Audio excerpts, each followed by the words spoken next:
మన తెలంగాణ వస్తే అందరికి ఉద్యోగాలు వస్తాయని ఆ రోజు యువకులందరూ పెద్ద ఎత్తున పోరాటం చేశారు.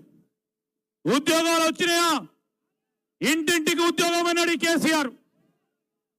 ఈ రోజు ఒక్కరికి కూడా ఉద్యోగం రాలే.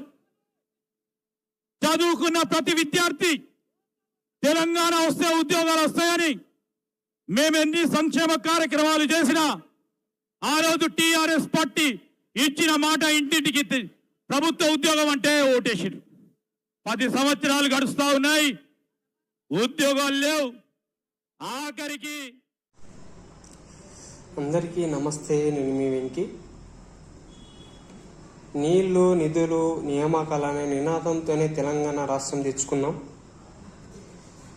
తెలంగాణ రాష్ట్రం తెచ్చుకున్న తర్వాత బీఆర్ఎస్ 10 సంవత్సరాలు పాలించింది. 10 సంవత్సరాల పాలనలో మీకు ఉద్యోగాలు రాలేదు, ఇంటికో ఉద్యోగం అని కేసీఆర్ను మిమ్మల్ని మోసం చేసిండు అని దుద్దిల శ్రీధరబాబు గారు అనడం జరిగింది. సో మా ప్రభుత్వాన్ని గెలిపించండి, మీకు ఉద్యోగాలు వస్తాయి. చదువుకునే బుక్కులు పక్కకు పడేసి గల్లీ గల్లీకి వెళ్ళి ప్రచారాలు చేసినాం. అధికారంలోకి కాంగ్రెస్ ప్రభుత్వాన్ని ఇచ్చినాం. అయినా కూడా ఎక్కడ కూడా జాబ్ క్యాలెండర్ రిలీజ్ చేసినా కానీ అందులో పోస్టులు మాత్రం లేవు. అధికారికంగా రిలీజ్ చేయలేదు. వయసు పెరుగుతున్నాయి, పెళ్లిళ్ళు కావట్లే. 5 రూపాయలు భోజనం తినుకుంటా నానా అవస్థలు పడుకుంటా హాస్టల్ ఫీజు కట్టలేక ఉంటున్నాం. ఇంటికి పోతే తల్లిదండ్రులు ఏమంటారో, జాబ్ ఏమయ్యారా, ఏమైంది అని అడుగుతారేమో అనే భయం కొద్దీ 5 రూపాయల భోజనం తినుకుంటా హాస్టల్లో వండుకుంటూ మేము చదువుకుంటున్నాం. కోచింగ్ సెంటర్లో వేలు డబ్బులు ఖర్చు చేసి కోచింగ్లు తీసుకున్నాం.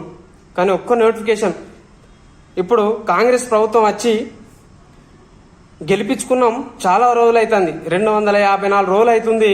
కానీ ఏ ఒక్క నోటిఫికేషన్ కూడా రిలీజ్ చేయలేదు. దయచేసి దుద్దిల శ్రీధరబాబు గారు గమనించాలే, సేమ్ దృష్టికి ఈ విషయం తీసుకెళ్లాలి నేను కోరుకుంటున్నాను.